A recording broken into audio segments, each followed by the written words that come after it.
राम राम। आप देख रहे हैं प्रदेश का number 1 news channel India news Haryana और मैं हूं आपके साथ अपूर्वा सिंह। मिडिल ईस्ट में बढ़ते तनाव और संभावित युद्ध की आहट ने पूरी दुनिया को चिंता में डाल दिया है और भारत भी इससे अछूता नहीं है। ऐसे में सबसे बड़ा सवाल यही है कि क्या इस वैश्विक संकट का असर भारत की अर्थव्यवस्था, ऊर्जा, सुरक्षा और आम जनता की जिंदगी पर पड़ेगा, और अगर पड़ेगा तो उससे निपटने के लिए सरकार कितनी तैयार है। इन्हीं सवालों के बीच केंद्र की सरकार लगातार सक्रिय नजर आ रही है। 22 मार्च को प्रधानमंत्री की अध्यक्षता में कैबिनेट कमेटी ऑन सिक्योरिटी यानी सीसीएस की अहम बैठक हुई, जिसमें इस पूरे मुद्दे पर विस्तार से चर्चा की गई। इसके बाद 23 मार्च को लोकसभा और 24 मार्च को राज्यसभा में भी प्रधानमंत्री ने इस विषय पर जवाब देते हुए सरकार की रणनीति स्पष्ट करने की कोशिश की। सरकार का कहना है कि वो हर स्थिति पर नजर बनाए हैं और ये सुनिश्चित किया जा रहा है कि भारत पर इसका कम से कम असर पड़े। इसी बीच आज होने वाली सर्वदलीय बैठक को लेकर भी सियासत देखने को मिली है। जानकारी के मुताबिक प्रधानमंत्री मोदी इस बैठक में शामिल नहीं होंगे और विपक्ष के नेता राहुल गांधी भी बैठक में शामिल नहीं होंगे। विपक्ष की मांग है कि पीएम मोदी पहले बैठक में शामिल हो। अब सवाल यह है कि क्या ऐसे संवेदनशील मुद्दे पर भी राजनीतिक मतभेद हावी रहेगा या फिर देश हित में सभी दल एकजुट होकर समाधान निकालने की कोशिश करेंगे। यह भी ध्यान देने वाली बात है कि केवल केंद्र ही नहीं बल्कि राज्य सरकारें भी अलर्ट मोड में आ गई हैं। हरियाणा के मुख्यमंत्री ने साफ कहा है कि वैश्विक स्तर पर गैस सप्लाई में दिक्कत आ रही है। विपक्ष पर हमला बोलते हुए सीएम सैनी ने कहा कि विपक्ष सहयोग की भावना से काम करे। इसी मुद्दे पर चर्चा करेंगे। उससे पहले कुछ सवाल भी हैं कि क्या सरकार की तैयारी है तो फिर सियासत क्यों है जारी? सर्वदलीय बैठक से समाधान या कुछ बड़ा ऐलान? जंग के हालात में विपक्ष का मिलेगा साथ? मिडिल ईस्ट जंग का भारत पर कितना असर? तो ये तमाम सवाल भी होंगे जो आज हम अपने गेस्ट से पूछेंगे, उनसे समझने की कोशिश करेंगे। और इस बीच एक बड़ी खबर भी आ रही है सामने कि केंद्र सरकार ने सर्वदलीय बैठक बुलाई है। कुछ ही देर में ये सर्वदलीय बैठक शुरू होगी। संसद भवन में सर्वदलीय मीटिंग होगी। सभी दलों को इसकी जानकारी दी जाएगी। पश्चिम एशिया के हालातों पर चर्चा होगी और संसद में अपना संबोधन पहले ही पीएम मोदी दे चुके हैं। तो आपको बता दें कि लोकसभा और राज्यसभा में पीएम नरेंद्र मोदी ने पहले ही अपना जो संबोधन है वो उन्होंने दे दिया है। साथ ही उन्होंने ये भी बताया है कि जो इम्पैक्ट पड़ रहा है भारत पे, उससे देखा जाए तो ये कोशिश की जा रही है सरकार की तरफ से कि इन तमाम चीज़ों का जो असर है वो कम से कम भारत पर पड़े। और इसे लेकर राज्य सरकारें भी अब काफ़ी ज़्यादा सख्त नज़र आ रही है। चाहे एलपीजी की बात कर ली जाए तो इसकी कालाबाजारी को लेकर भी सरकार काफ़ी सख्त नज़र आ रही है।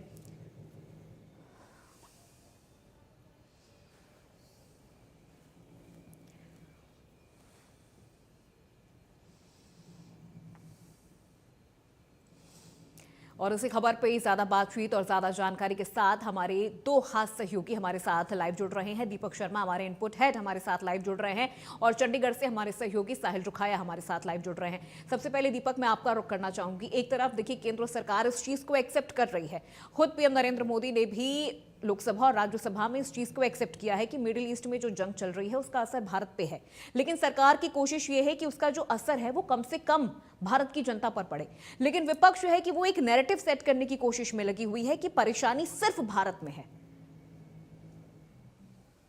देखिए, मिडिल ईस्ट की जंग का असर तो पूरे विश्व पर पड़ेगा, वैश्विक स्तर पे पड़ेगा हर स्थिति में अगर बात की जाए तो जिस तरीके से। और इसी को लेकर के हालांकि भारत की बात करें तो प्रधानमंत्री नरेंद्र मोदी ने मंगलवार को राज्यसभा में, सोमवार को लोकसभा में बात रखी और उन्होंने बताया कि किस तरीके की परिस्थितियां हैं, क्या प्रबंध किए गए हैं। अगर बात की जाए तो हालांकि उन्होंने कहा कि कुछ असर पड़ सकता है, लेकिन तमाम व्यापक प्रबंध है यहाँ पर। पेट्रोलियम से रिलेटेड, कच्चे तेल से रिलेटेड या अगर बात की जाए या गैस से रिलेटेड, कोई ज्यादा समस्या नहीं आने वाली। इस तरीके की व्यवस्था पहले कर रखी है, लेकिन वैश्विक स्तर पर तमाम तैयारियां करके चलना। और देखिए, सीधी से अगर बात यहाँ पर कहें तो अभी बहुत सारी ऐसी चुनौतियां हैं। खाड़ी देशों की बात करें तो यहाँ पर तकरीबन हमारे, अगर भारत की बात करें, तकरीबन 1 करोड़ लोग खाड़ी देशों में काम करते हैं। उनको कैसे यहाँ पर लाया जाए। हम ऊर्जा के क्षेत्र में बात करें तो जो कच्चा माल है वो लगभग इन्हीं देशों से आता है जो फिलहाल जंग जैसी परिस्थितियों से गुजर रहे हैं। तो ये दिक्कतें जरूर आने वाले दिनों में आ सकती है। और इनको लेकर के अगला अपडेट की बात करें तो अब से कुछ ही देर में जो है सर्वदलीय बैठक शुरू होने जा रही है। आज अगर बात करें तो कैबिनेट की बैठक भी हुई, केंद्रीय कैबिनेट की बैठक हुई। उसमें भी तमाम कैबिनेट मंत्री मौजूद रहे प्रधानमंत्री नरेंद्र मोदी के साथ। उसमें तमाम परिस्थितियों को लेकर चर्चा की गई कि अभी सुरक्षा की दृष्टि से बात की जाए क्या स्थिति है, आयात और निर्यात को लेकर के क्या स्थिति, आयात किस तरीके की परिस्थितियां हैं, क्या क्या किन बिंदुओं पर ध्यान रखना है, ऐसे तमाम मुद्दों को लेकर के चर्चा की गई। अब से कुछ ही देर में अगर बात करें, क्योंकि रक्षा मंत्री इस वक्त संसद भवन में ही मौजूद है, अब से कुछ ही देर में संसद भवन में जो है सर्वदलीय बैठक होगी। तमाम विपक्षी दलों के, तमाम विभिन्न दलों के, राजनीतिक दलों के या एनडीए के सहयोगी दलों के दो दो सदस्य बुलाए गए हैं। और ये जो सर्वदलीय बैठक है, ये रक्षा मंत्री राजनाथ सिंह की अध्यक्षता में है। हालांकि केंद्र की भी बात करें तो 5 से 6 जो मंत्री हैं वो मौजूद रहेंगे, चाहे वो रक्षा मंत्री की बात करें, गृह मंत्री की बात करें, विदेश मंत्री की बात करें। इसी तरीके से अगर बात करें तो जिस तरीके से तमाम, चाहे हम किरण रिजिजू की भी बात करते हैं, वो भी मौजूद रहेंगे, तो वो तमाम रहेंगे। विपक्षी दलों से भी कहा गया है कि उनके तमाम जो अन्य जो दल हैं उनको भी कहा गया है 2-2 सदस्य इसमें मौजूद रहें, क्योंकि जी। इसमें चर्चा सर्वदलीय बैठक में देश की रणनीति को लेकर एकजुट होकर कैसे चला जाए, एक मत होकर कैसे चला जाए, एक राय कैसे ली जाए, इसको लेकर चर्चा की जानी है, जिसमें सुरक्षा का मुद्दा है, जिसमें कच्चे पदार्थ के आयात की बात है, जिसमें जो वैश्विक स्तर को लेकर के भारत में क्या स्थितियां, ऐसे तमाम मुद्दों को लेकर के चर्चा रहने वाली है। जहां पर अगर हम बात करें तो विदेश सचिव जो है वो भी बताएंगे कि अभी क्या स्थिति है भारत के अंदर और भारत में क्या प्रबंध विदेश मंत्रालय के द्वारा किए जा रहे हैं, उसको लेकर के बात रखेंगे। रक्षा मंत्री अपने सुरक्षा को लेकर के क्या प्रबंध है उसको लेकर के बात करेंगे, क्योंकि जंग ये वैश्विक स्तर की जो है, अगर बात की जाए तो मिडिल ईस्ट को लेकर के है, लेकिन अपनी तरफ से एहतियात क्या है, गैस को लेकर के कोई दिक्कत ऐसी है या नहीं है, कच्चे पदार्थ पेट्रोल को लेकर क्या दिक्कत है, ऊर्जा के क्षेत्र में क्या दिक्कत आ सकती है, ऐसे तमाम मुद्दों को लेकर चर्चा की जा रही है। राज्य सरकारों से भी अपेक्षा रखी जा रही है कि वो बेहतर रहे, लेकिन ऐसे ही तमाम मुद्दों को लेकर के सर्वदलीय बैठक है। हालांकि सर्वदलीय बैठक को लेकर के भी राजनीति हो रही है, सरकार चाह रही है कि विपक्ष बिल्कुल साथ बिल्कुल जुड़े, लेकिन आज ही हमने संसद भवन में देखा जहां विपक्ष जो है बैनर पोस्टर लेकर के पार्लियामेंट में विरोध प्रदर्शन करता नजर आया। टीएमसी ने दूरी बना ली। अभी हम राजा वड़िंग का बयान सुन रहे थे कि इस बैठक के कोई मायने नहीं है, क्योंकि प्रधानमंत्री इसके अंदर, बैठक के अंदर नहीं है। जब प्रधानमंत्री इसमें नहीं आ रहे हैं तो उस बैठक के क्या मायने, तो विपक्ष ये भी कह रहा है। तो इसको लेकर के अलग अलग वक्तव्य हैं, लेकिन इस बीच सबसे बड़ी नजर रहेगी सर्वदलीय बैठक को लेकर के, जो अब से कुछ ही देर में शुरू होने जा रही है। जी बिल्कुल दीपक, नजर सर्वदलीय बैठक पर है कि क्या कोई बड़ा ऐलान होता है, किसी तरह से कोई नए रास्ते निकल के सामने आते हैं। यहाँ पर साहिल भी हमारे साथ जुड़े हैं। साहिल, हम अगर हरियाणा के संदर्भ में इस पूरी परिस्थिति को समझने की कोशिश करें, क्योंकि हम ये भी देख रहे हैं कि केंद्र की तरफ से राज्यों को भी एक फ्री हैंड दिया गया है कि आप जनता को किसी तरह की कोई परेशानी ना होने दी जाए, इसका खास ध्यान रखें। कल खुद सीएम सैनी ने यह भी कहा कि अगर विपक्ष वाकई हमारे साथ है तो फिर वो उसी भावना के साथ काम करे, इस पूरे विषय पर राजनीति ना करे। हरियाणा के परिप्रेक्ष्य में इस वक्त क्या स्थिति नजर आ रही है इन तमाम चीजों को लेकर, ये जो इस वक्त सिचुएशन बनी हुई है? बिल्कुल, हरियाणा की बात कर ली जाए तो हरियाणा के मुख्यमंत्री नायब सिंह सैनी कल प्रेस कॉन्फ्रेंस कर रहे थे। उनका साफ तौर पर कहना था कि इस तरीके से विपक्ष जो है इस तरीके की राजनीति ना करे, ताकि जो जनता में गलत प्रभाव जाए। तो विपक्ष को इस मामले में पूरा सहयोग जो है वो ठीक भावना से करना चाहिए।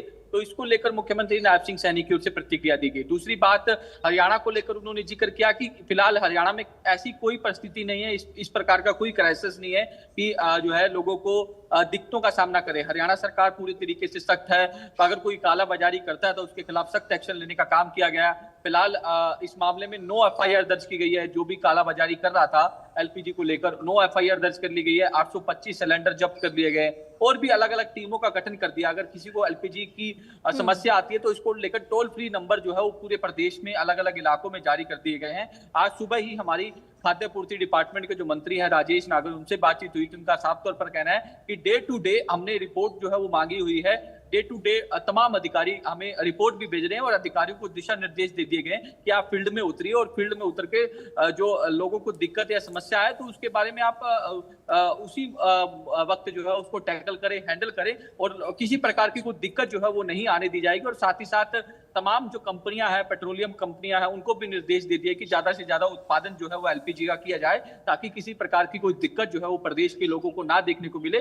तो इसको लेकर पूरी तरीके से प्रदेश सरकार अलर्ट है। मुख्यमंत्री नायब सिंह सैनी भी लगातार तमाम डिपार्टमेंट के अधिकारियों के साथ कोऑर्डिनेट कर रहे हैं, डे टू डे उनसे भी डाटा मांग रहे हैं और लगातार यही सरकार का प्रयास है कि किसी प्रकार की कोई वो ना हो, और जल्द ही हरियाणा सरकार जो है वो कमर्शियल सिलेंडर की सप्लाई फिर से शुरू करने वाली है। बिल्कुल साहिल, कॉमर्शियल सिलेंडर को लेकर भी जो गाइडलाइन है वो आज जारी कर दिया जाएगा। ये भी चीजें हमने देखा कि किस तरह से राजेश नागर की तरफ से ये भी कहा गया है कि जो गाइडलाइन है वो भी जारी कर दिए जाएंगे। अब ऐसे में सर्वदलीय बैठक के बाद क्या नतीजे निकल के सामने आते हैं, किस तरह के बड़े ऐलान होते हैं, इस पर इस वक्त पूरे देश की नजर है। बहुत शुक्रिया दीपक आपका, साहिल आपका भी तमाम जानकारी और बातचीत के लिए। प्रधानमंत्री ने भी वही दिन चुना जब उन्हें मालूम था कि राहुल जी संसद में नहीं रहेंगे, और डिबेट का रास्ता नहीं अख्तियार किया। उन्होंने सिर्फ अपना एक मोनोलॉग, अपने मन की बात करी, और वो भी झूठ, और निकल लिए। तो राहुल जी की चुनौती, हमें पूरा भरोसा है कि प्रधानमंत्री स्वीकार करने की स्थिति में नहीं है। पूरी तरह से कॉम्प्रोमाइज्ड है, इजराइल के हाथों में कॉम्प्रोमाइज्ड है, अमेरिका के हाथों में कॉम्प्रोमाइज्ड है, या एप्स्टीन का डर है, हमें नहीं मालूम क्या डर है, लेकिन कॉम्प्रोमाइज है, ये आपको रोज साबित हो रहा है। गांधी कोई डिस्कशन का विषय है, उनको कोई सीरियसली लेता है? आपने कभी उनको सीरियस देखा है? जब हंगामा करना होता है तभी तो संसद के अंदर घुसते हैं। रोज यहाँ आते हैं, केवल बैठकी जमा के, चौकड़ी जमा के चले जाते हैं। उनके बारे में तो कोई बात ही नहीं करना चाहिए। मुझे नहीं लगता कि मोस्ट अनसीरियस यदि लीडर ऑफ द अपोजिशन इस देश को कभी मिला 1952 के बाद, तो मुझे लगता है कि उसका नाम राहुल गांधी है। नहीं, देखिए, ये बिल्कुल दिखते तो, क्योंकि जब ये मिडिल ईस्ट का जो मामला चल रहा है और उसके कारण बहुत सारी दिक्कतें, ये यहाँ नहीं है, ऑल ओवर वर्ल्ड ये दिक्कतें खड़ी हो रही हैं, परंतु हमारे विपक्ष के साथी बीमारी के अंदर भी अवसर ढूंढने का काम करते हैं।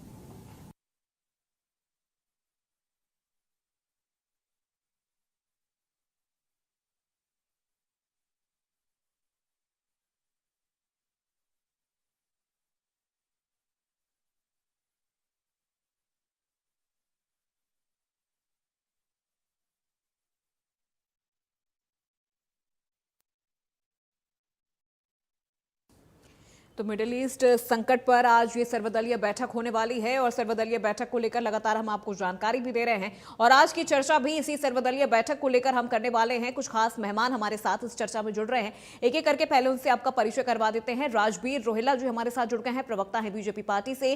राजबीर जी, बहुत स्वागत आपका। सुमित गौड़ हमारे साथ जुड़ गए हैं, प्रवक्ता है कांग्रेस पार्टी से। सुमित जी, आपका भी बहुत स्वागत। दिलीप यशवर्धन जी हमारे साथ जुड़ गए हैं, जो कि विदेश मामलों के जानकार हैं। दिलीप जी, आपका भी बहुत स्वागत है। और सोमवीर आर्य जी हमारे साथ जुड़ गए हैं, जो कि राजनीतिक विश्लेषक हैं। सोमवीर जी, आपका भी बहुत स्वागत है। सबसे पहले दिलीप यशवर्धन जी, मैं आपसे ही समझना चाहूंगी, आपसे ही शुरुआत कर रही हूँ। चूंकि सर्वदलीय बैठक देखिए अब शुरू भी हो चुकी है, पीएम मोदी इस बैठक में नहीं है, राहुल गांधी भी इस बैठक में नहीं है, लेकिन अगर हम इसे भारत के संदर्भ में देखें, खुद पीएम नरेंद्र मोदी ने लोकसभा और राज्यसभा में यह क्लियर कर दिया है कि परेशानी है, इससे नजरअंदाज नहीं किया जा सकता है, लेकिन उसका एक जो इम्पैक्ट है वो कम से कम भारत पर पड़े, इसकी भी कोशिश की जा रही है। और हम चूंकि ये भी पिछले कई महीनों में हमने देखा है कि पीएम मोदी की जो विदेश यात्राएं होती हैं उन पर बहुत सारे सवाल खड़े होते थे कि वो साउथ अफ्रीका क्यों जा रहे हैं, कैलिफोर्निया क्यों जा रहे हैं, लेकिन अब हम देख रहे हैं कि उन्हीं देशों की वजह से एक जो आयात निर्यात की स्थिति भारत में है वो थोड़ी सी बेहतर होती हुई नजर आ रही है।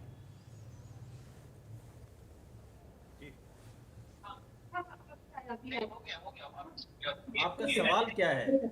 जी दिलीप जी, मैं ये समझना चाह रही हूँ कि इस वक्त जो ये स्थिति बनी हुई है भारत में एलपीजी को लेकर, ये कहा जा रहा है कि बहुत ज़्यादा कमी है, लेकिन हम देख रहे हैं कि पीएम नरेंद्र मोदी की जो यात्राएं हुई हैं उसका एक इम्पैक्ट वो भी क्या भारत पर पड़ रहा है? हमारी डिपेंडेंसी क्या और देशों में फैलती हुई नजर आ रही है?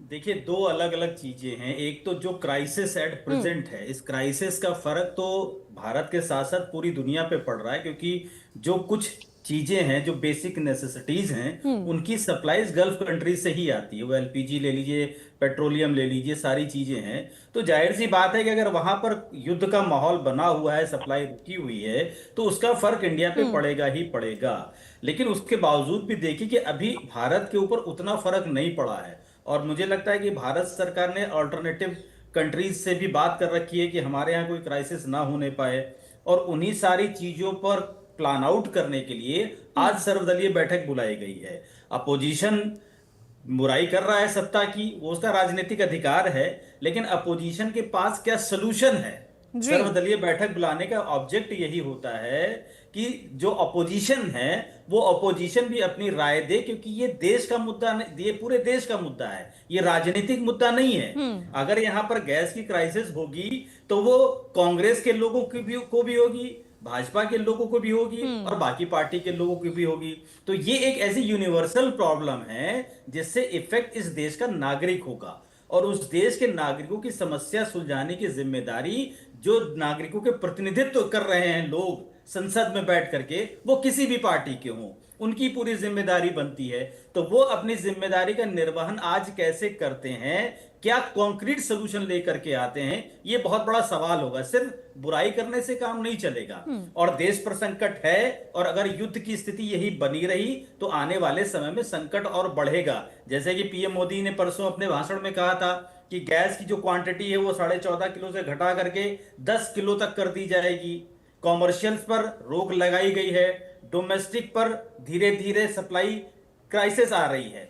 क्राइसिस इसलिए आ रही है कि भारत को उतनी सप्लाई नहीं मिल रही जितना कंजम्पशन है, लेकिन फिर भी अभी भारत में वो स्थिति नहीं उत्पन्न हुई है कि लोग खाने को तरस जाएं, और ऐसी स्थिति उत्पन्न ना हो इसीलिए सरकार अपोजिशन के साथ बैठ करके एक कॉन्क्रीट सोल्यूशन निकालना चाहती है। हम वेट कर रहे हैं कि देखिए क्या सोल्यूशन कॉन्क्रीट निकल के आता है, क्या अपोजिशन सरकार को बताता है कि सरकार को इस स्थिति में ये करना चाहिए, और सरकार के अपने क्या रोड मैप हैं जो वो अपोजिशन के साथ बैठ के डिस्कस दिलीप जी, करेंगे। एक चीज और मैं आपसे समझना चाहूंगी, उसके बाद मैं सोमवीर जी का रुख करती हूँ। क्या अब भारत नॉन अलाइनमेंट से मल्टी अलाइनमेंट पर शिफ्ट होता हुआ नजर आ रहा है?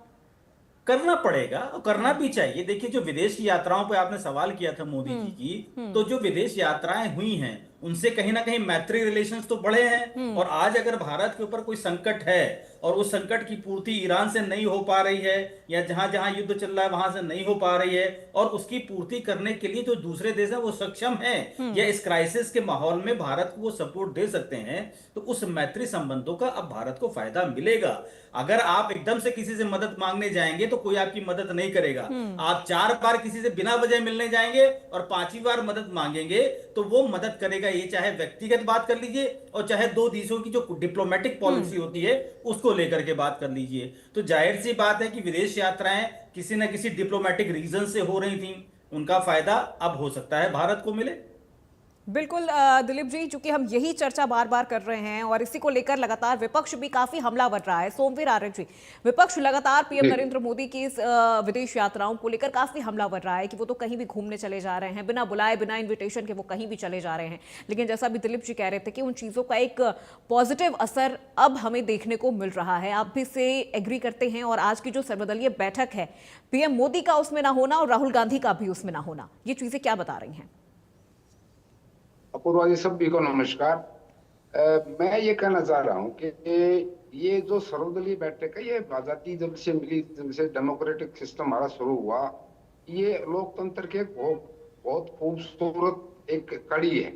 ये विपक्ष भी पक्ष भी हर एक अपने अपने विचार व्यक्त करे, उसमें सलाह मशवरा दे, और तो जितनी हेल्प हो सके उस समस्या को सुलझाने में वो, और विशेषकर जब पूरे देश हित की हो, जनता हित की हो, और जहाँ विदेशों तक इंटरनेशनल लेवल पर जहाँ प्रॉब्लम कोई खड़ी हो, तो ये युद्ध जो है, ये युद्ध इंटरनेशनल लेवल पे है, हमारा तो है नहीं, हमने तो कोई, हमारे यहाँ तो लड़ाई हो नहीं।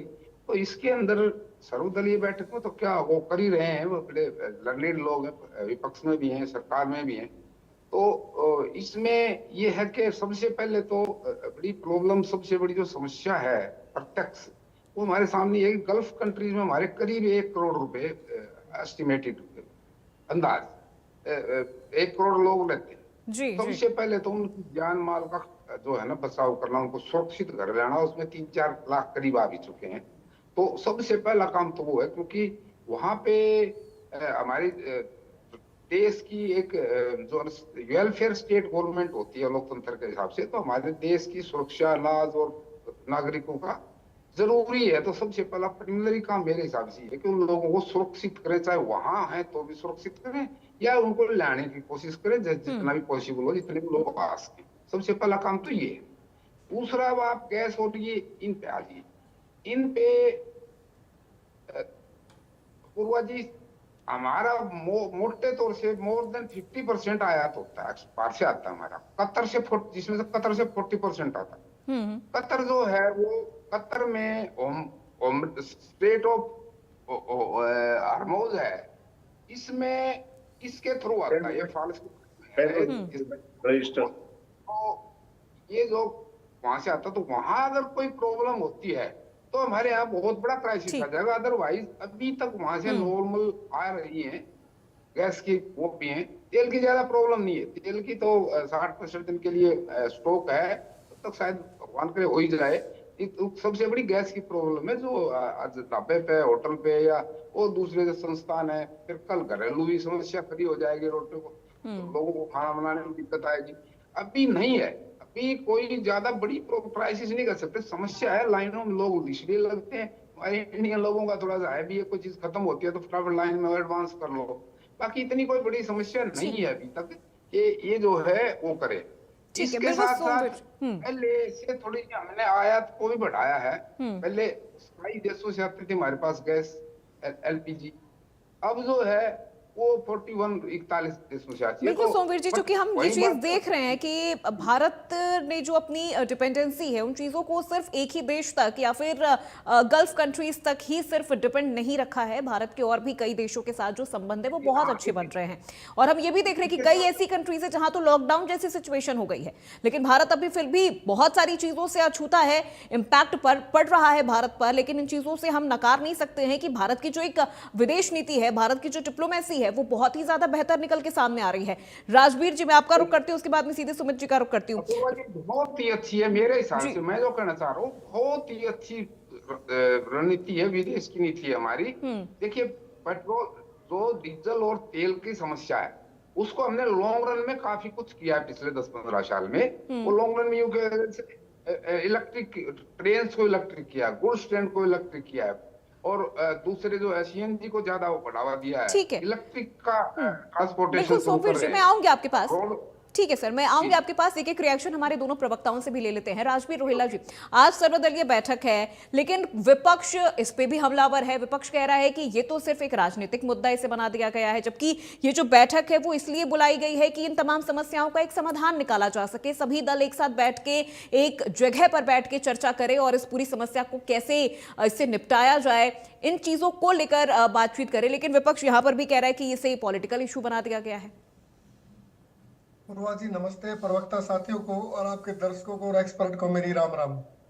अपूर्वा जी, विपक्ष का एक हमेशा नैरेटिव रहता है कि भी जब भी देश में कोई आपदा आती है तो उसको अवसर के रूप में अपने लिए प्रयोग करना।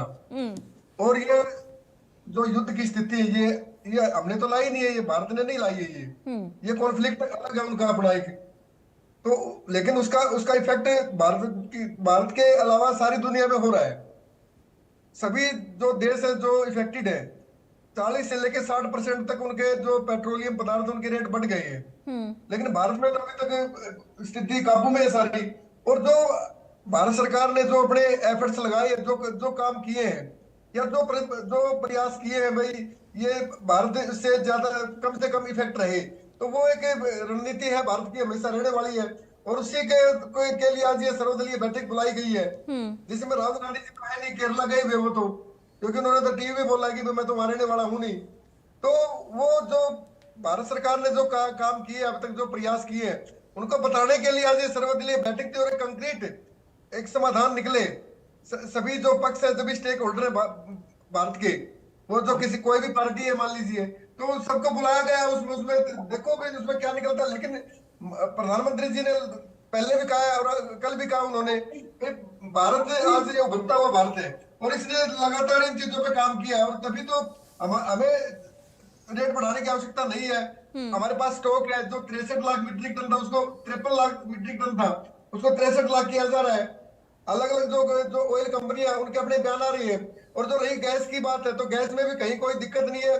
थोड़ी बहुत ये जो है कि अफवाह उठता है, उसके कारण दिक्कत आ जाती है भाई, मतलब भगदड़ बच सकती है छोटी मोटी। लेकिन ओवरऑल भारतीय सरकार के कंट्रोल में सारी चीजें हैं और मोदी जी के नेतृत्व में ये मजबूत भारत है। तो यहाँ जो आपदा हम पे आई आज या, तो उसको हम राजनीतिक रूप से नहीं, देश हित में उसको यूज कर रहे हैं। भाई देश का कोई भी नागरिक, वो चाहे विदेश में चाहे यहाँ है, उसे किसी भी प्रकार की कोई दिक्कत ना हो। और 1 करोड़ जो भारतीय गल्फ कंट्रीज में जो काम करते हैं उनकी भी हमारी जिम्मेवारी है सरकार की, वो सुरक्षित वहां रहे या यहाँ आए, जिनमें से 4.5 लाख के करीब यहाँ आ चुके हैं।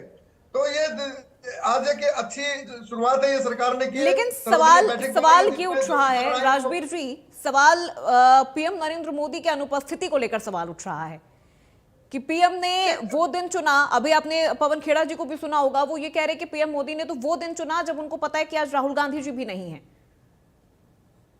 नहीं, इसमें कल परसों तो ये प्रधानमंत्री जी ने संसद में भाषण दिया, उसके बाद ही तो तय हुआ ना कार्यक्रम ये। उसके बाद ही तय हुआ कार्यक्रम। ये सारा विपक्ष अपना प्रोपेगेंडा फैलाता है।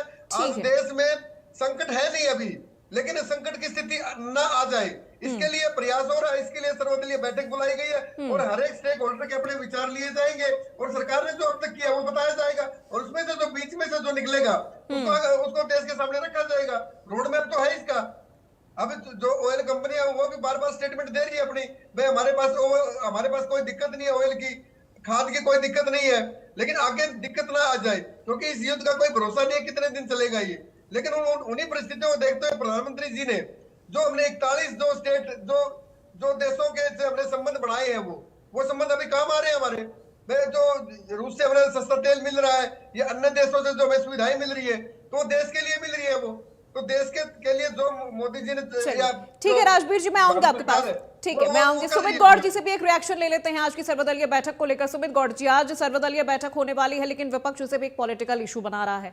विपक्ष ये कह रहा है कि मोदी जी ने वो दिन चुना है कि जब राहुल गांधी जी भी नहीं है। अब देखा जाए तो राहुल गांधी जी भी नहीं है, होना तो उनको भी चाहिए था। देखिए, सबसे पहले तो मैं ये आपके चैनल के माध्यम से एक बात क्लियर कर देता हूं कि कांग्रेस पार्टी ने और हमारे सभी शीर्ष नेतृत्व ने, चाहे वो देश के हो चाहे हरियाणा के हो और चाहे हमारे राहुल गांधी जी हो, जब देश में विषम परिस्थिति आई है सबने आगाह किया है और आम लोगों की मदद की है। कोविड का दौर किसी से छुपा नहीं है। जब खुद राहुल गांधी जी ने कितना काम किया, कितने ऑर्डर किए, यूथ कांग्रेस ने सबने काम किए। आगे भी जो स्थिति आएगी, कांग्रेस पार्टी हमेशा सबसे बड़ी विपक्षी पार्टी है और विपक्ष की भूमिका में हमेशा रहेंगे। सरकार को जगाने का प्रयास करेंगे, सरकार को सही रास्ते पे लाने का प्रयास करेंगे और आम लोगों की मदद भी करेंगे। थोड़ा सा फ्लैशबैक में आना चाहूंगा मैं। आज से 14 साल पहले, 12 साल पहले 2014 में जब गैस का सिलेंडर मात्र 600 रुपए था, 667 रुपए, और पेट्रोल डीजल 60 के आसपास था, 50 रुपए डीजल, 61 रुपए पेट्रोल, तब हमारे देश के माननीय मंत्री राजनाथ सिंह जी ने और स्मृति ईरानी ने जंतर मंदिर में प्रदर्शन किया था, चिल्ला के कहा था कि गैस मिल भी नहीं रही, मिल रही है 600 रुपए की मिल रही है।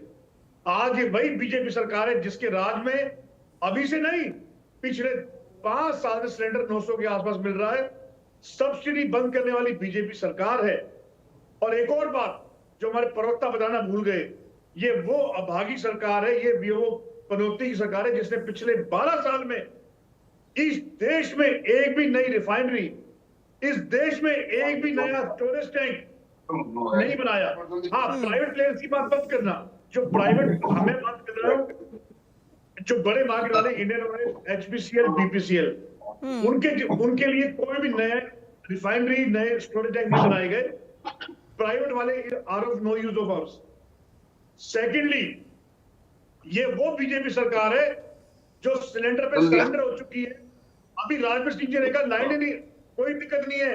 इंडिया न्यूज पे ही पिछले एक हफ्ते से लगातार हम देख रहे हैं कैसे गैस से गोदामों के बाहर और शोरूम के बाहर गैस नहीं मिल पा रही है।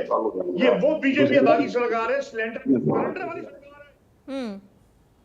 गैस खरीदेगी, ट्रंप कहेगा रूस से नहीं खरीदनी तो रूस से नहीं खरीदेगी। हम जब कांग्रेस पार्टी की सरकार थी, रूस से बड़े दोस्ताना प्यार वाले संबंध रहे हैं और आगे भी रहेंगे।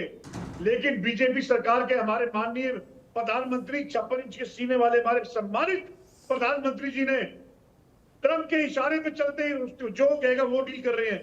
इसके पीछे जाने की जरूरत है आज हमारे देश को। आज की जो मीटिंग हो रही है, उस मीटिंग से पहले ही फैसले ले लिए गए हैं। मीटिंग तो मैच औपचारिकता है, फैसला कल रात को ले लिया। अब उपभोक्ताओं को, आम उपभोक्ता को जो सिलेंडर पहले साल में 15-20 मिलते थे, अब उनको 35 दिन में एक सिलेंडर ठीक है, मिलेगा। आपकी सारी बातें सही हैं सुमित गौड़ जी, ठीक है। आप एक नहीं, मैं तो समाधान की बात कर रही हूँ, मैं समाधान की बात कर रही हूँ। विपक्ष के पास समाधान क्या है? एक मिनट रुक जाइए राजवीर जी, रुक जाइए। सुमित जी, विपक्ष के पास समाधान क्या है? आपने इतने सवाल उठाए, आपने इतने आरोप लगाए, ठीक है, आपने स्टोरेज की बात कही, वो स्टोरेज भी हम यहाँ पर आपको एक बार बता देते हैं, कुछ डेटा हमारे पास भी है। पहले जो एक्सपेंशन था वो लिमिटेड था जब आपकी सरकार थी, जब यूपीए गवर्नमेंट थी, लेकिन अब वो एग्रेसिव फेज 2 में आ गई है। सुमित गौड़ जी, राजवीर जी एक मिनट रुक जाइए, राजवीर जी एक मिनट रुक जाइए, राजवीर जी एक मिनट रुक जाइए, राजवीर जी एक मिनट सर, एक मिनट रुक जाइए। चर्चा हो रही है, एक एक करके मैं रिएक्शन ले रही हूँ। रुक जाइए राजवीर जी, रुक जाइए। ऑडियो डाउन करिए। ऐसे नहीं चलेगा सर, ऐसे नहीं चलेगा। एक बार में एक प्रवक्ता बोले, अपनी बात रखे, ज्यादा बेहतर तरीके से बात समझ में आ पाएगी। सुमित जी से मेरा सवाल है, सुमित जी, विपक्ष बार बार उंगली उठा रहा है, विपक्ष बार बार आरोप लगा रहा है, विपक्ष उसे बार बार पॉलिटिकल इशू बना रहा है, लेकिन विपक्ष के पास समाधान क्या है? अरे रुक जाइए सर, मैं समाधान पूछ रही हूँ। सुमित गौड़ जी, विपक्ष के पास समाधान क्या है? कैसे इन चीजों से निपटारा पाया जा सके? समाधान क्या है विपक्ष के पास? आज जो स्थिति बनी है उसके लिए 2 लोग जिम्मेवार हैं। एक तो गैस की कालाबाजारी वाले, नो डाउट, वो भी जिम्मेवार हैं, और दूसरा पैरेलली वो कस्टमर भी जिम्मेवार हैं। ऐसे ऐसे उदाहरण है हमारे पास, क्योंकि एक तो मेरे टेनेंट भी है एजेंसी पे, और मैं ऐसे, और मेरे कुछ दोस्तों की भी एजेंसी है, ऐसे ऐसे उदाहरण आ रहे हैं जिन लोगों ने पिछले 10-10 साल से गैस नहीं भरवाई, जो पीएनजी में जा चुके हैं, जिन्होंने अपने घरों में गैस के सिलेंडर को पानी का मटका भरने के लिए यूज कर रखा था, वो तक भी गैस भरवा गए। तो वही तो हरियाणा गवर्नमेंट कर रही है ना सर, हरियाणा गवर्नमेंट तो यही कर रही है, हरियाणा गवर्नमेंट तो यही कर रही है ना, कि जिनके पास पीएनजी कनेक्शन है अब उनको एलपीजी कनेक्शन नहीं दिया जाएगा, उनको एलपीजी सिलेंडर उनको नहीं पहुंचाए जाएंगे। आपने माना 15 से 30 कर दे, 35 दिन ना करें। पहले तो सर सुमित गौड़ जी, अगर मैं गलत नहीं हूँ, राजवीर जी भी इन चीजों को समझेंगे। सुमित जी, पहले तो स्थिति ये थी कि गैस गोदामों पर जाना पड़ता था सर गैस सिलेंडर लेने के लिए, उसमें भी नहीं मिल पाता था। अब तो कम से कम घर पे पहुंच रहा है ना सर, 2 से 4 दिन में डिलीवरी हो जाती थी ना। अगर हम अभी की सिचुएशन की बात छोड़ दे, कुछ महीने पहले तक तो ये सिचुएशन थी कि आपने आज बुक कराया, 2 से 2.5 दिन में आपके पास सिलेंडर पहुंच जाता था। पहले तो सिचुएशन ये थी कि सर गैस गोदाम में जाना पड़ता था, वहां से सिलेंडर लेकर आना पड़ता था। ये सिचुएशन भी आपकी गवर्नमेंट के दौरान रही है। लेकिन सिलेंडर तो 900 का मिलता था। अरे आपकी पार्टी की नेता, एक मिनट रुक जाइए। आपकी पार्टी की नेता रेणुका जी ने क्या कहा था? आपकी पार्टी की नेता रेणुका जी ने क्या कहा था कि 900 का सिलेंडर नहीं ले सकते, इतने गरीब हैं आप 900 का सिलेंडर नहीं ले सकते हैं, ये आपकी पार्टी की नेता ने कहा था। आप बताइए, पेट्रोल डीजल 100 के पार पहुंचा दिया, जबकि क्रूड ऑयल की कीमत, जब कांग्रेस सरकार थी, क्रूड ऑयल 150 रुपए था और तब सब उल्टा सस्ता था। आज क्रूड ऑयल 87 से 100 रुपए हुआ है, पेट्रोल डीजल 100 के पार, टैक्सेस बढ़ा दिए पेट्रोल डीजल पे। क्या बात करते हैं आप? आम आदमी की बात कीजिए। मतलब कांग्रेस के दौरान इन चीजों में बढ़ोतरी नहीं हुई है। एक मिनट राजवीर जी एक मिनट रुक जाइए। सुमित गौड़ जी, इसका मतलब जब से कांग्रेस की गवर्नमेंट भारत में है, इसका मतलब जब से कांग्रेस की सरकार भारत में है, तब से पेट्रोल डीजल के दाम सिर्फ इतने ही हैं, वो कभी नहीं बढ़े। 65 रुपए थे क्या? कभी नहीं। 65 के पहले क्या 60 नहीं थे? 65 के पहले क्या 60 नहीं थे? 65 के पहले क्या कभी पेट्रोल डीजल के दाम 60 नहीं थे? बढ़े हैं ना सर, दाम तो बढ़े हैं। कांग्रेस की गवर्नमेंट थी तब भी दाम बढ़े हैं। इन चीजों को इस तरह से आप लोग क्यों मैनिपुलेट कर देते हैं? इस तरह से मैनिपुलेट क्यों कर देते हैं सर? इस तरह से मैनिपुलेट क्यों कर देते हैं? आपके दाम में क्या पानी के दाम में मिल रहा था? आपकी सरकार में क्या पानी के दाम में सर पेट्रोल डीजल मिल रहा था? एक मिनट, ऑडियो डाउन करिए। विषय क्या है, कहां जा रहे हैं? सुमित गौड़ जी, राजवीर जी, मैं आप दोनों से कहूंगी, आप दोनों इस चीज को सुनिए और समझने की कोशिश करिए। क्या कांग्रेस की गवर्नमेंट थी तब पेट्रोल डीजल पानी के दाम में मिल रहा था सर? कभी वो 60 का भी रहा होगा, कभी वो 50 का भी रहा होगा, तब तो बढ़ के सर 65 पे आया। कभी गैस के लिए लाइन, अभी आपको पेट्रोल डीजल के लिए भी लाइन। अरे सर, गैस की लाइन के लिए तो फोटो आप लोगों ने डाला, अपनी ही सरकार के दौर की फोटो आप लोगों ने डाल दी, फिर उसे डिलीट करना पड़ा। क्यों ऐसी चीजें कर रहे हैं? फिर आप लोग इस विषय पर राजनीति कर रहे हैं जो नहीं करना चाहिए आप लोगों को। आप कह रहे हैं कि हम विपक्ष के तौर पर हम सरकार के साथ हैं। सर, वो भावना भी तो लाइए कि हम सरकार के साथ हैं। अब रुक जाइए सुमित गौड़ जी, रुक जाइए। दिलीप जी, मैं आपसे समझना चाहूंगी सर, ये जो सवाल बार बार उठ रहा है ना कि जब यूपीए की गवर्नमेंट थी तब जो स्टोरेज की क्षमता थी वो कितनी थी और अब कितनी, हम तो ये भी देख रहे हैं कि तब तो एक्सपेंशन जो था वो बहुत लिमिटेड था, अब जो फेज 2 है वो बहुत एग्रेसिव मोड में है। अपूर्वा जी, ये कंपैरिजन का विषय ही नहीं है और ये विषय इस समय आना भी नहीं चाहिए कि स्टोरेज की कैपेसिटी तब क्या थी और अब क्या है। और इसमें नहीं, अगर हम इसे दर्शकों के लिए आसान भाषा में समझने की कोशिश करें, बिना किसी आंकड़ों की कोई भी बता सकता है कि स्टोरेज की कैपेसिटी पहले कम रही होगी और अब ज्यादा होगी, क्योंकि समय के साथ ये चीजें अपने आप अपग्रेड करती हैं। इसमें सरकार का कोई रोल नहीं है, कांग्रेस की कमी नहीं है। रुक जाइए सुमित जी रुक जाइए, सरकार के साथ अपने आप। अरे सुन लीजिए सुमित जी, एक मिनट सुन लीजिए सर, वो किसी पार्टी से नहीं है सर, वो किसी पार्टी के प्रवक्ता नहीं है, आप एक बार उनकी बात सुन लीजिए। बात को आप सुनना सुनते ही नहीं है, सत्यता सुनते ही नहीं है, सत्यता सुनते ही नहीं है, सुनते ही नहीं है, सुनते ही नहीं है, सुनते ही नहीं है। बोलिए सर, नाम बताइए रिफाइनरी। सुमित जी, ये बहुत नॉर्मल सा प्रोसेस है कि जब जनसंख्या कम थी तो स्टोरेज कम थी और आज जनसंख्या बढ़ गई तो स्टोरेज बढ़ गया होगा। ये बहुत कॉमन सी बात है और ये हर घर में ऐसा होता है। आप अपने ही घर की स्थिति देख लीजिए, पहले आके चीजें कम होती होंगी, अब ज्यादा हो गई होंगी। इसके लिए किसी आंकड़ों की जरूरत नहीं है, ये बहुत नॉर्मल सी प्रक्रिया है। और दूसरी बात यह है कि ये समय इस बात पर बहस करने का नहीं है कि पहले स्टोरेज क्या थी और अब स्टोरेज क्या है। पहले ऐसी क्राइसिस कभी आई थी या अब ये क्राइसिस आई है, और अब ये क्राइसिस आई है तो जाहिर सी बात है कि सरकार आगे के लिए कुछ ना कुछ प्लानिंग करेगी। वो सरकार कांग्रेस की होती तो भी करती। कुछ चीजें ऐसी होती हैं जिनका रेलेवेंस मैं पार्टी से कभी नहीं जोड़ता हूं। कांग्रेस की सरकार थी तब भी क्राइसिस मैनेजमेंट होते थे, आज भाजपा की सरकार है तब भी क्राइसिस मैनेजमेंट होते हैं। यहां पॉलिटिक्स से मतलब नहीं है, क्योंकि कुछ चीजें पॉलिटिक्स से अलग हो जाती हैं।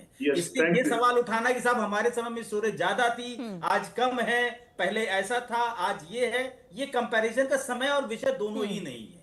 समय अब ये है कि आपके पास अगर कोई बेहतर प्लान है इस स्थिति से अच्छी तरीके से निपटने का, तो उस प्लान के साथ आइए, सरकार को सुझाव दीजिए। सरकार नहीं मानती तो आप जनता के पीछे लेकर के आइए, ताकि जनता को यह पता चले कि आपके प्रोडक्टिव इंफॉर्मेशन को या सजेशन को सरकार ने नहीं माना। तो ये इस समय कोऑपरेट करने का है। अपोजिशन का काम हमेशा विरोध करना नहीं होता, ये आप अच्छी तरीके से, यही काम जब आपकी सरकार थी तो भाजपा किया करती थी, क्योंकि आप जो राजनीतिक पार्टियां हैं वो सिर्फ राजनीति का धर्म निभाते हैं। ये भूल जाते हैं कि राजनीति में जो आप पहुंचे हैं वो जनता के भरोसे पहुंचे हैं, तो कुछ जिम्मेदारियां आपकी जनता के प्रति भी हैं। और जिस संविधान की कसम खा करके आप राज्यसभा में और लोकसभा में बैठते हैं, उस संविधान के प्रति कुछ संवैधानिक जिम्मेदारियां भी हैं आप लोगों की, लेकिन आप लोग अपनी राजनीति के चक्कर में वो जिम्मेदारी भूल जाते हैं। आप भी भूल जाते हैं, भाजपा भी भूल जाती है, मैं दोनों को कह रहा हूं, मैं हर राजनीति को कह रहा हूं। मैं भी ऐसे से बात आप जनता के प्रति संवेदनशील होते हैं। आज आप अपोजिशन में बैठे आप इल्जाम लगा रहे हैं, ठीक है दिलीप यशवर्धन जी, ये इल्जाम लगाएगी। अगर हम ये एक मिनट दिलीप जी सवाल आपसे मैं ये समझना चाहूंगी कि देखिए सरकार ने यहाँ पर, दिलीप जी ठीक है, सरकार ने sir energy security, supply chain और एक मिनट सुमित जी एक मिनट, दिलीप जी से एक सवाल है, उसके बाद मैं सीधे सोमवीर जी का रुख करती हूँ। एक मिनट रुक जाइए सर, कोई नहीं जाना चाहता। ठीक है दिलीप जी आपको मेरी आवाज सुनाई दे रही है?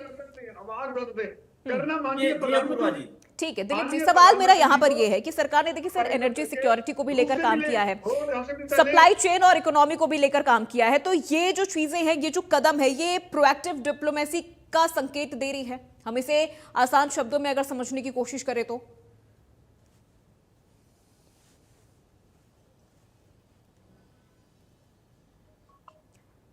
दिलीप जी, आप तक मेरी आवाज पहुंच रही है?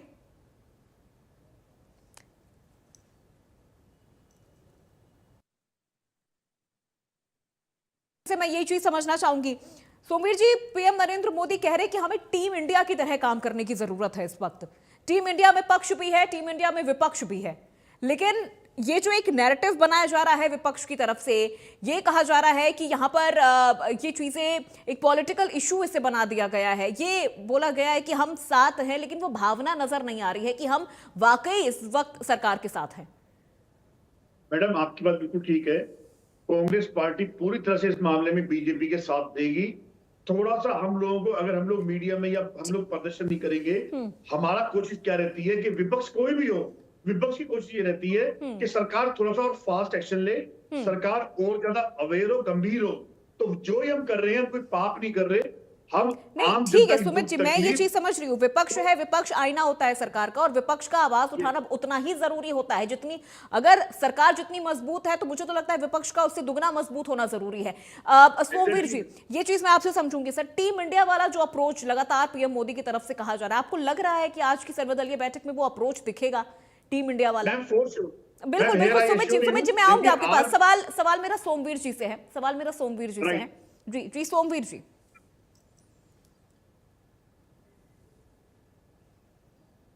सोमवीर जी, आप तक आवाज पहुंच रही है मेरी? चलिए, सोमवीर जी तक शायद मेरी आवाज नहीं पहुंच रही है। सोमवीर जी शायद मैडम अपना फोन म्यूट कर रखा है। सर आप अनम्यूट करिए, माइक अनम्यूट करिए सोमवीर जी। हेलो, आ रही है जी जी जी। हाँ जी, अपूर्वा जी, मैं ये कह रहा हूँ कि जो कांग्रेस के प्रवक्ता साहब बैठे हैं, इनकी जो लैंग्वेज और इनकी जो आर्गुमेंट और जो ये बहस कर रहे हैं, इनसे नजर आता है कि उस जो सर्वदलीय बैठक उसमें क्या होगा, ये क्या सोच रखते हैं, वो बिल्कुल क्लियर हो गया। मैं कहना चाहता था, और ये कह रहे हैं कि जी लाइन लग गई। मैं बताऊं आपको, एक मनमोहन सिंह जी की सरकार थी, तब 1 साल में 6 सिलेंडर मिलते थे, और जब 9 मिले ना, 9 किए, तो राहुल गांधी जी जो अब आज लोग, उन्होंने बहुत बड़ा सेलिब्रेशन किया था कि मेरे कहने से। एक मिनट भाई साहब, सुना करो, आप सुनना सीखो। अरे आपकी हालत इसीलिए हो रही है, आपकी हालत इसीलिए जीरो चल रहे हो, जीरो। आप आराम से सुनिए, सुनने की हिम्मत रखो, सुनने और सच्चाई बोल रहा हूँ। नो किया था, सेलिब्रेशन किया था, पर मैं उस बात पे नहीं जाना चाहता। अब जो समय है वो सबसे बड़ा समय राष्ट्र हित का, जनहित का, और इसमें इस टाइप की पॉलिटिक्स नहीं होनी चाहिए। नरेंद्र मोदी जी के, मैं 30-35 साल से थोड़ा बहुत राजनीति में टच हूँ, मैंने इतनी अच्छी विदेश नीति आज तक नहीं देखी। जो इतना हो रहा है, इतना मान सम्मान हो रहा है, लोग आशा कर रहे हैं कि भारतवर्ष की, जो मोदी जी को भी छोड़िए, भारतवर्ष की जनता और भारतवर्ष की सरकार और भारत का विपक्ष, इवन सबकी तरफ विश्व देख रहा है कि आंख बिछाए बैठा है कि ये शांति ला सकते। और हमारे यहाँ इतनी बिल्कुल नहीं है। तेल का कहीं पे, तेल डीजल का कमी कहीं पे, रेट नहीं बढ़े हैं।